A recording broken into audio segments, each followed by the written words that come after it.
Hello students, welcome to Ghaziabad defence academy YouTube channel. मैं पुष्पेंद्र चौधरी आज आपके लिए लेकर आया हूँ क्लास 9th के लिए मैथ्स की क्लास, जो सैनिक स्कूल, मिलिट्री स्कूल, RIMC के सिलेबस में जो भी आपका टोटल सिलेबस है उसमें फर्स्ट चैप्टर स्टार्ट करते हैं, रैशनल नंबर। तो आज का हमारा टॉपिक रहेगा रैशनल नंबर, जिसमें हम पढ़ेंगे क्या होता है रैशनल नंबर। तो आइए चलते हैं टॉपिक की ओर।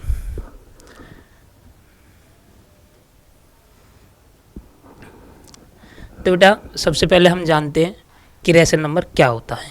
देखिए, रैशनल नंबर रैशनल नंबर होने के लिए नंबर्स को फॉर्म में होना चाहिए, जैसा कि ये आपके लिए डेफिनेशन लिखी है मैंने। The numbers of the form a/b where a and b are integers and b is not equal to 0 are called rational numbers. That means ये कहना चाह रहा है कि रैशनल नंबर्स की वो फॉर्म होती है जो a/b की फॉर्म में लिखी हो, और a/b के साथ साथ दो कंडीशन आपको इसके लिए होनी चाहिए। पहली कंडीशन तो हो कि a और b जो है वो आपके इंटीजर्स हों, और दूसरी कंडीशन आपके लिए हो कि b जो है वो 0 के इक्वल नहीं होनी चाहिए। जैसे हम देखते हैं अभी ये देखिए, जैसे कोई भी नंबर्स है, जैसे हम 5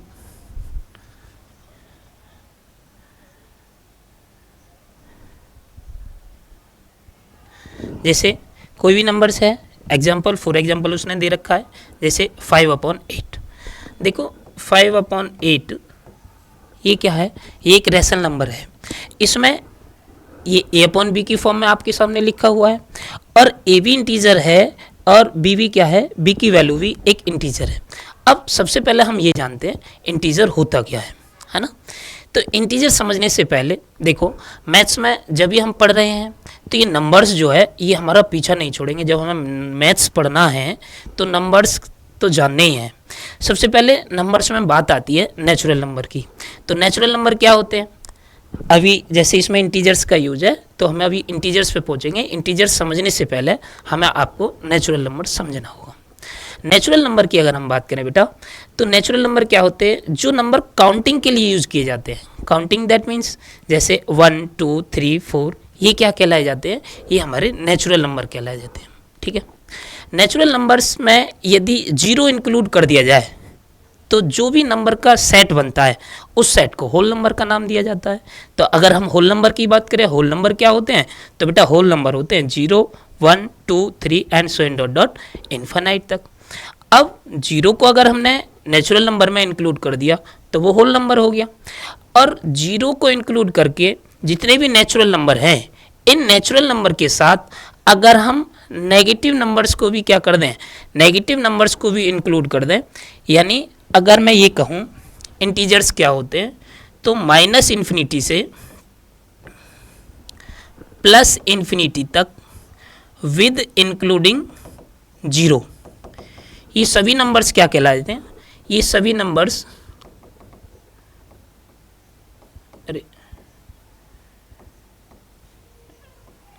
बेटा ये सभी नंबर्स क्या कहलाए जाते हैं, ये सभी नंबर इंटीजर्स कहलाए जाते हैं। अगर हम नंबर लाइन के हेल्प से समझना चाहें तो देखो, जैसे ये नंबर लाइन है, नंबर लाइन में ये बीच में आपका 0 होता है,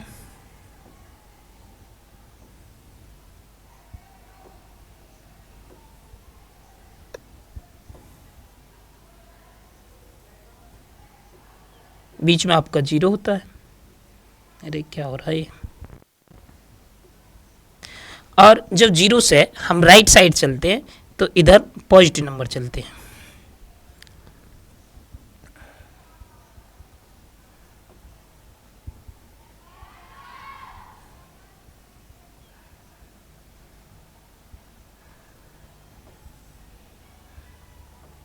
तो इधर हमारे पॉजिटिव नंबर चलते हैं। थोड़ा सा आज पहला दिन है तो इस वजह से जो है ये थोड़ा सा दिक्कत कर रहा है। ये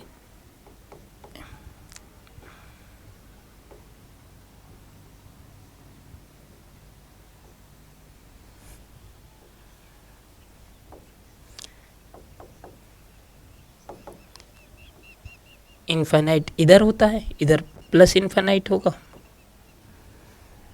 और ऐसे ही अगर हम चलें तो ये इधर माइनस इनफाइनाइट इधर नंबर लाइन पे होता है। तो इधर वाले क्या कहलाए जाते हैं, ये पॉजिटिव इंटीजर्स कहलाए जाते हैं, और ये वाले क्या कहलाते हैं, ये -1 से लेके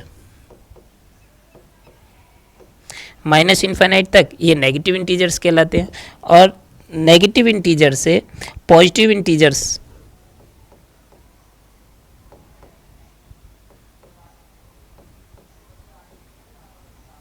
तक सारे नंबर इंक्लूड जीरो को करते हुए ये सभी क्या कहलाए जाते हैं, ये सभी इंटीजर्स कहलाए जाते हैं। अगर हम वेन डायग्राम से समझना चाहें तो देखो, वेन डायग्राम से अगर हम समझें तो सबसे पहले क्या है, सबसे पहले नेचुरल नंबर,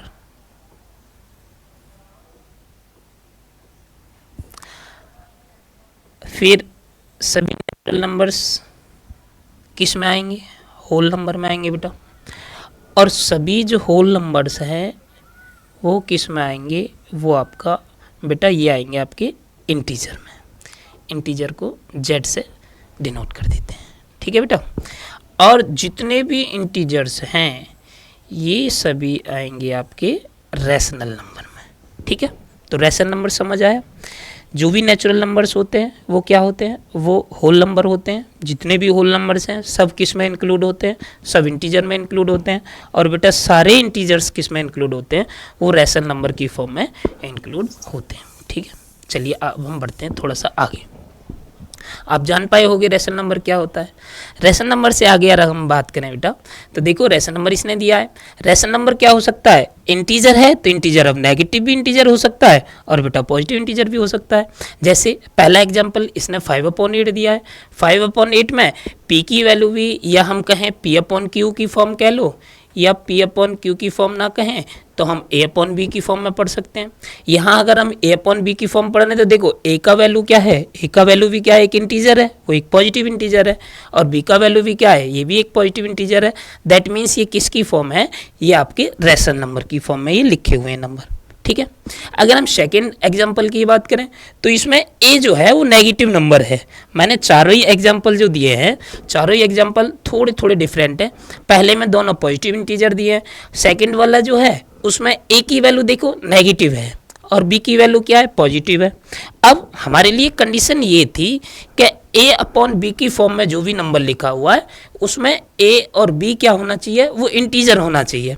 भले ही नेगेटिव इंटीजर हो या पॉजिटिव इंटीजर हो, इससे हमारा कोई लेना देना नहीं है। तो पहला क्या है, पहले में दोनों पॉजिटिव इंटीजर है। सेकंड में क्या है, a का वैल्यू नेगेटिव है और b का वैल्यू पॉजिटिव है।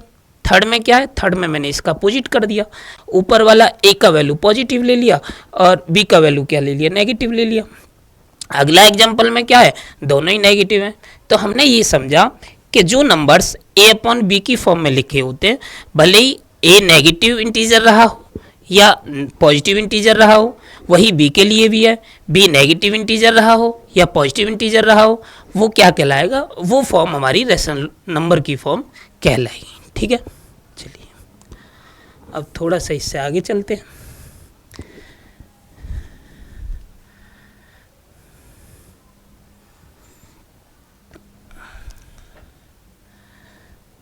आगे हम बात करें तो ये आपका टाइप्स ऑफ रैशनल नंबर्स। अब रैशनल नंबर के टाइप क्या होते हैं, देखो वही साइन के आधार पे, साइन यानी जो भी चिन्ह लग रहा था।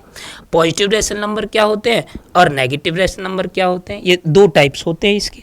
अगर हम पॉजिटिव रैशनल नंबर की बेटा बात करें तो इसने डेफिनेशन मैंने बताई, a rational number is said to be positive. एक रैशनल नंबर पॉजिटिव कहा जाएगा कब, if its numerator and denominator are either both positive और बोथ नेगेटिव। इसके लिए क्या है, पॉजिटिव रेशनल्स कौन से कहे जाएंगे बेटा। अभी रैशनल नंबर में क्या था, रैशनल नंबर में आपके लिए था कि चाहे तो a की वैल्यू पॉजिटिव रही हो, चाहे b की वैल्यू नेगेटिव रही हो, या कोई भी नेगेटिव पॉजिटिव हो सकता है, उसमें कोई भी कंडीशन नहीं थी। लेकिन पॉजिटिव रेशनल्स में क्या है बेटा, a/b की फॉर्म में तो लिखे हों तभी वो रेशनल नंबर तो कहलाएंगे, लेकिन पॉजिटिव रेशनल तब कहलाएंगे बेटा या तो क्या हो भाई, न्यूमरेटर क्या होता है, जब हमने ए अपॉन बी की जो अभी बेटा फॉर्म पढ़ी थी, ए अपॉन बी की फॉर्म में बेटा ए अपॉन बी की फॉर्म में ये जो ऊपर वाली वैल्यू होती है, इसमें ये तो हमारा क्या होता है, ये तो हमारा न्यूमरेटर होता है, और ये नीचे b की जो वैल्यू है इसे हम डिनोमिनेटर कहते हैं। तो ये न्यूमरेटर और डिनोमिनेटर के लिए बात कर रहा है। न्यूमरेटर क्या है, न्यूमरेटर है a की वैल्यू, है ना। तो अभी इसने कहा कि कोई भी रेशनल नंबर क्या पॉजिटिव तब कहा जाएगा बेटा जब न्यूमरेटर एंड डिनोमिनेटर, यानी या तो न्यूमरेटर और denominator are either both positive और बोथ नेगेटिव, यानी दोनों के साइन कैसे होने चाहिए, सेम होने चाहिए, या तो दोनों ही पॉजिटिव रहे हों या दोनों ही नेगेटिव रहे हों। जैसे एग्जांपल देखो, मैंने 5/7 कहा, तो 5/7 में क्या है बेटा, 5/7 में ए की वैल्यू भी पॉजिटिव है, बी की वैल्यू भी पॉजिटिव है, दैट मीन्स न्यूमरेटर भी पॉजिटिव है और आपका डिनोमिनेटर भी पॉजिटिव है। तो ये क्या कहलाएगा, ये हमारा पॉजिटिव रेशनल्स कहलाएगा। ओके, अगर सेकेंड एग्जांपल देखें तो इसमें दोनों ही वैल्यू क्या है, दोनों ही वैल्यू नेगेटिव है, ए का वैल्यू भी नेगेटिव है, बी का वैल्यू भी नेगेटिव है। तो हमारे लिए कंडीशन क्या थी, यही कंडीशन थी, या तो आइदर बहुत पॉजिटिव होने चाहिए, या तो ये दोनों पॉजिटिव होने चाहिए, या ये दोनों नेगेटिव होने चाहिए। ठीक है, अब समझ में आया, ये हो गया हमारा पॉजिटिव रेशनल।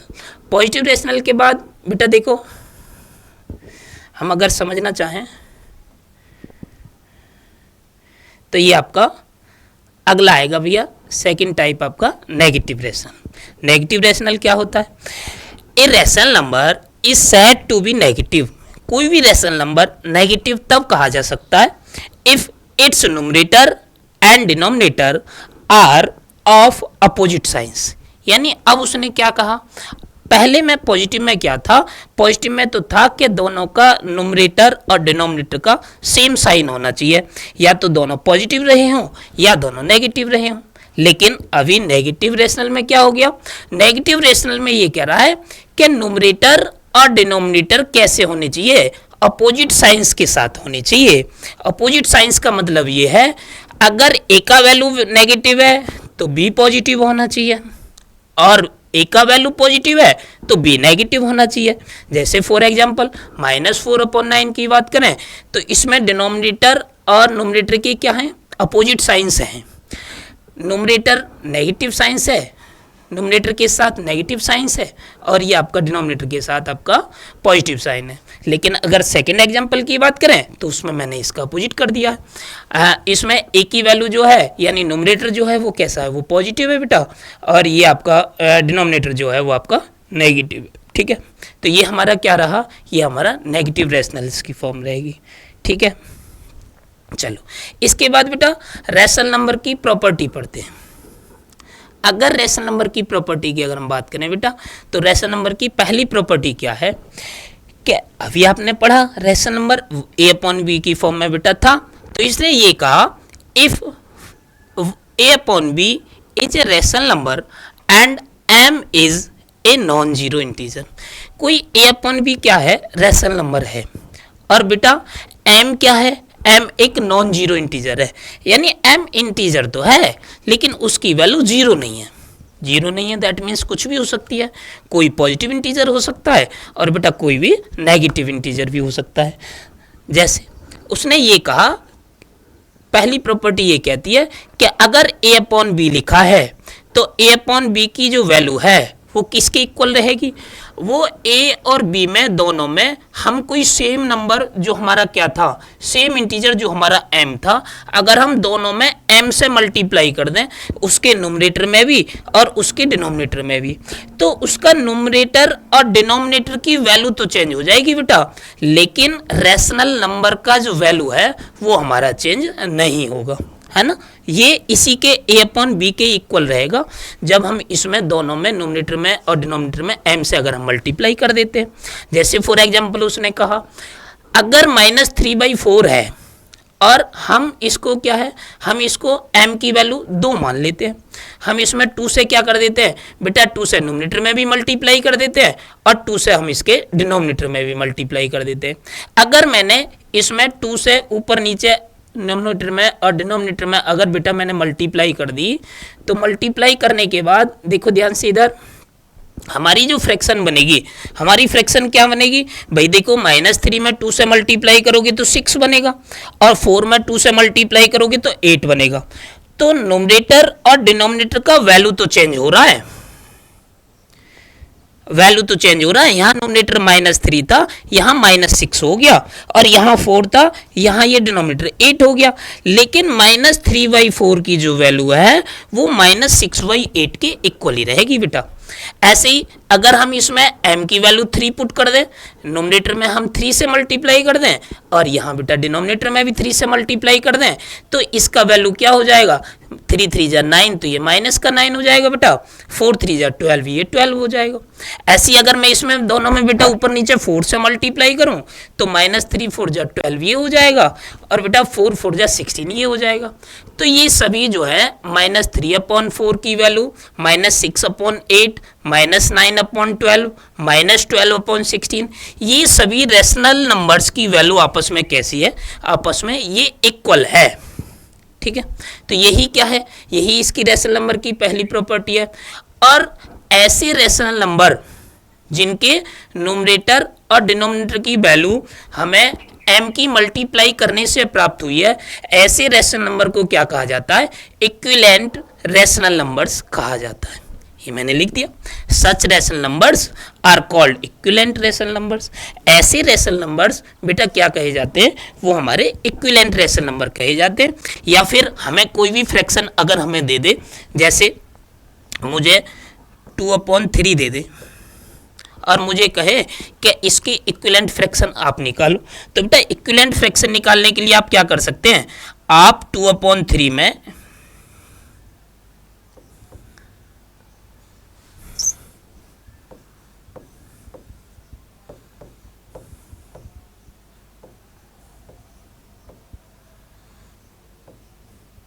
एक बार ऐसा हो सकता है दोनों में 2 से मल्टीप्लाई कर दें। एक तो ये सही नहीं चल रहा है, सॉरी बेटा। एक तो इनमें 2 से मल्टीप्लाई करके अगर हम ऊपर नीचे 2 से मल्टीप्लाई करें बेटा, यहाँ 4 हो जाएगा, यहाँ 6 हो जाएगा, तो 2/3 4/6 के इक्वल ही होगा। वो 2/3 और 4/6 आपस में क्या कहलाएंगे, वो आपस में बेटा इक्विवेलेंट रेशनल नंबर कहलाएंगे। ठीक है, ओके, यहाँ तक क्लियर हुआ बेटा। अब सेकंड प्रॉपर्टी देखते हैं बेटा। सेकंड प्रॉपर्टी क्या है, सेकंड प्रॉपर्टी पहले वाले का अपोजिट हो गया। पहले वाले का अपोजिट मतलब वही a/b जो हमारा रेशनल नंबर था, इसने कहा कि वही a/b कोई रेशनल नंबर है, और m क्या है अब की बार बेटा, m से पहले हम क्या कर रहे थे, पहले हम मल्टीप्लाई कर रहे थे, लेकिन अभी क्या है, m is a common divisor है। कॉमन डिवाइजर का डिवाइजर मतलब डिवाइड करने वाला है ना। तो ये क्या है, पहले m जो था, m एक ऐसा इंटीजर था जिससे हम मल्टीप्लाई कर रहे थे, और बेटा अब क्या है, अब m एक ऐसा इंटीजर है जिससे हम डिवाइड कर रहे हैं। किस में डिवाइड कर रहे हैं बेटा, a की वैल्यू में और b की वैल्यू में। m is a common divisor of a and b, a और b का दोनों का क्या कॉमन डिवाइजर m है। देन a/b की जो वैल्यू है बेटा, वो किसके इक्वल आएगी, जब हम दोनों में m से डिवाइड कर देंगे, तो जो भी हमारी वैल्यू निकल के आएगी वो a/b के इक्वली उसका क्या रहेगा, वैल्यू रहेगा। भले रेशनल नंबर चेंज हो जाएगा, रेशनल नंबर में न्यूमरेटर और डिनोमिनेटर की वैल्यू बेटा चेंज हो जाएगी, लेकिन वो वैल्यू आपस में रेशनल नंबर a/b की वैल्यू उसके क्या रहेगी, उसकी इक्वल ही रहेगी। जैसे फॉर एग्जांपल देखते हैं बेटा, जैसे -30 अपॉन क्या है, -32/40 है। अगर -32/40 में देखें, हमने दोनों में क्या करा, हमने दोनों में कॉमन डिवाइजर देखा। अब दोनों में कॉमन डिवाइजर कुछ भी हो सकता है, देखो दोनों का कॉमन डिवाइजर 2 भी है, भाई 2 भी है ना बेटा। देखो 2 से 32 भी डिवाइड हो जाएगा, 40 भी डिवाइड हो जाएगा। तो ऐसा हो सकता है कि हम 32 में 2 से भी डिवाइड कर दें बेटा, और 40 से भी डिवाइड कर दें। अगर हम 32 में बेटा 2 से डिवाइड करेंगे तो क्या निकल के आएगा, 16 निकल के आएगा माइनस का। बेटा 16 आएगा कि नहीं आएगा, ये आपका। अगर हम इसमें क्या है, अगर हम इसमें -32 अपॉन 40 में बेटा डिवाइड करते किससे, 2 से। बेटा 2 से डिवाइड करेंगे तो क्या निकल के आएगा, देखो यहाँ तो माइनस का 16 आएगा बेटा, और अपॉन यहाँ कितना आएगा बेटा, यहाँ 20 आएगा। तो -16 अपॉन 20 जो है बेटा वो इसी के इक्वल है। ऐसे ही अगर हम इसमें, ये तो 2 कॉमन डिवाइजर हो गया, 2 से डिवाइड कर दिया बेटा, 2 के बाद इन दोनों का कॉमन डिवाइजर 4 भी हो सकता है। अगर हम इसमें 4 से डिवाइड करें बेटा, देखो ये इधर, तो 4 से डिवाइड करने पर इधर क्या हो जाएगा, माइनस का 8 हो जाएगा, और बेटा इधर क्या हो जाएगा, 4 से डिवाइड करने पर 10 हो जाएगा। तो -8/10 भी क्या हो सकता है, माइनस का 8/10 भी इसका क्या हो सकता है, इसका एक वैल्यू हो सकता है। ठीक है, ऐसे ही इसने क्या किया, इसने 32 और 40 का कॉमन डिवाइजर देख लिया बेटा 8, और इसने 8 से डिवाइड कर लिया। 32 में 8 से डिवाइड किया तो बेटा -32 था, इसलिए माइनस साइन के साथ 4 आया, और बेटा यहाँ 8 से डिवाइड किया तो यहाँ आपका 5 आया। तो -32/40 की जो वैल्यू है बेटा, ये -4/5 के इक्वल है। ठीक है, ये सेकेंड प्रॉपर्टी रहेगी। सेकेंड प्रॉपर्टी से हम सीखेंगे किसी भी रेशनल नंबर की स्टैंडर्ड फॉर्म। बेटा स्टैंडर्ड फॉर्म क्या होती है, देखो ध्यान से इधर। स्टैंडर्ड फॉर्म में ये कंडीशन रहेगी, जैसे मैंने अभी आपको समझाया है यहाँ, कि मैंने -32/40 में पहले 2 से भी डिवाइड कर दिया, दोनों में, नोमिनेटर और डिनोमिनेटर में, तो एक वैल्यू मुझे प्राप्त होगी किसकी, रेशनल नंबर की।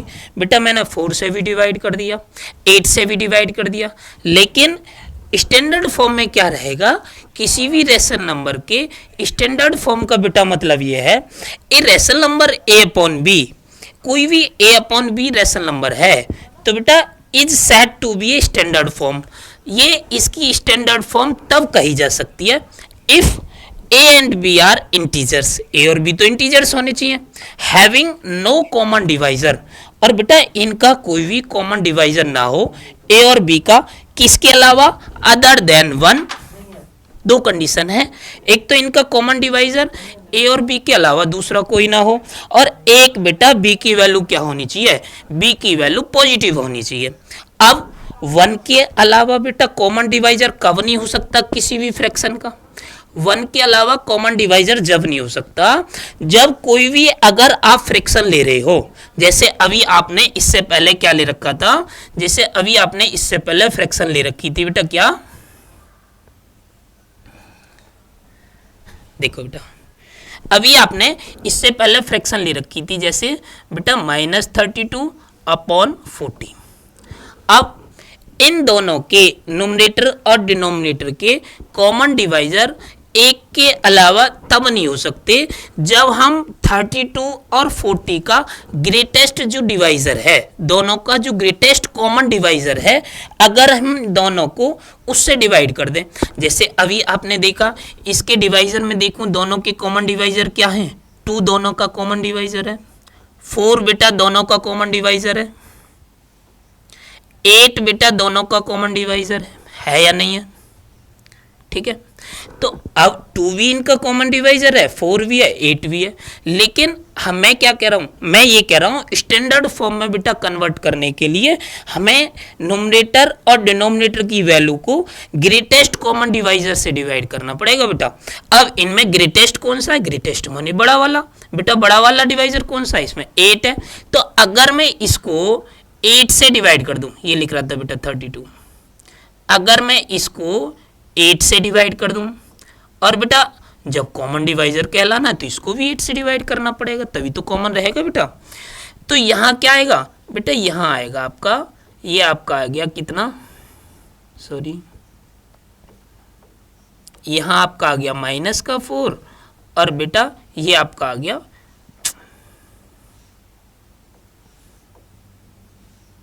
5।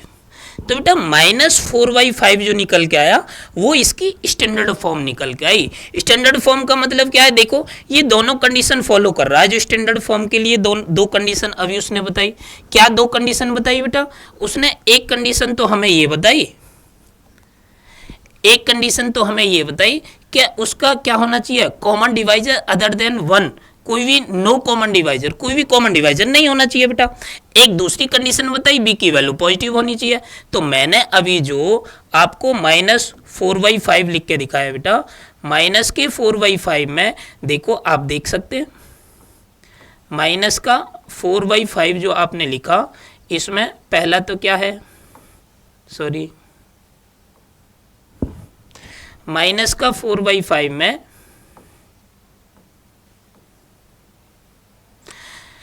क्या है, देखो दोनों का कॉमन डिवाइजर एक के अलावा कुछ भी नहीं है ना। और दूसरा b की वैल्यू भी क्या है, b माने डिनोमिनेटर की वैल्यू भी क्या है हमारा, वो हमारी किस में लिखी हुई है, वो हमारी पॉजिटिव फॉर्म में लिखी हुई है।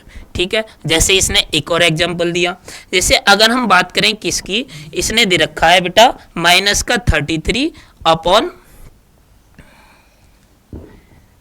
माइनस का 33, सॉरी इसने दिया है 33 अपॉन माइनस 44। इसे आपको स्टैंडर्ड फॉर्म में कन्वर्ट करना है। देखो बेटा, सबसे पहले तो उसने क्या कंडीशन बताई, सबसे पहले तो हम ये ध्यान देंगे कि स्टैंडर्ड फॉर्म में कोई भी बेटा रैशनल नंबर तब हो सकता है जब उसका जो डिनोमिनेटर है बेटा वो पॉजिटिव होना चाहिए, क्योंकि उसने कहा b की वैल्यू ऑलवेज पॉजिटिव होनी चाहिए। तो बेटा पहले तो -44 को पॉजिटिव बनाना पड़ेगा। अब -44 बेटा पॉजिटिव कब हो सकता है, -44 बेटा तब पॉजिटिव हो सकता है जब उसमें हम मल्टीप्लाई कर लें बेटा किससे, -1 से। अगर हम इसमें -1 से मल्टीप्लाई करेंगे बेटा तो ये पॉजिटिव हो जाएगा, लेकिन इक्वल करने के लिए बेटा ऊपर भी, जब नीचे आपने -1 से मल्टीप्लाई किया है तो ऊपर भी तो आप -1 से मल्टीप्लाई करोगे। अगर -1 से ऊपर मल्टीप्लाई करोगे तो ऊपर तो हो जाएगा बेटा क्या, ऊपर तो हो जाएगा माइनस का 33, और हमारा नीचे जो b की वैल्यू थी वो क्या हो गई बेटा, वो हमारी पॉजिटिव हो गई। तो अब हमारी जो फ्रैक्शन है वो माइनस का 33 अपॉन 44 है। अब हमें इसे क्या बनाना है, अब हमें इसकी स्टैंडर्ड फॉर्म में कन्वर्ट करना है। इसकी बेटा स्टैंडर्ड फॉर्म में कन्वर्ट करने के लिए मैंने अभी क्या बताया कि जो हमारा न्यूमरेटर और डिनोमिनेटर की न्यूमेरिकल वैल्यू है हम उसका ग्रेटेस्ट कॉमन डिवाइजर देखेंगे। बेटा 33 और 44 का ग्रेटेस्ट कॉमन डिवाइजर क्या आएगा, इसका ग्रेटेस्ट कॉमन डिवाइजर 11 आएगा। ठीक है, 11 के अलावा वैसे भी इसका कॉमन डिवाइजर कोई नहीं है, 1 तो होता ही है, 1 तो यूनिवर्सल क्या है, फैक्टर है, तो 1 से तो सारे नंबर डिवाइड होते ही होते हैं। तो बेटा 11 से आपने यहाँ मल्टीप्लाई किया तो 11 से मल्टीप्लाई करने पे यहाँ तो आ गया आपका -3 और बेटा यहाँ आ गया आपका 4। अब -3/4 को देखो तो देखो b की वैल्यू पॉजिटिव है, बिल्कुल है, और b की वैल्यू पॉजिटिव है तो ये स्टैंडर्ड फॉर्म के लिए एक कंडीशन थी।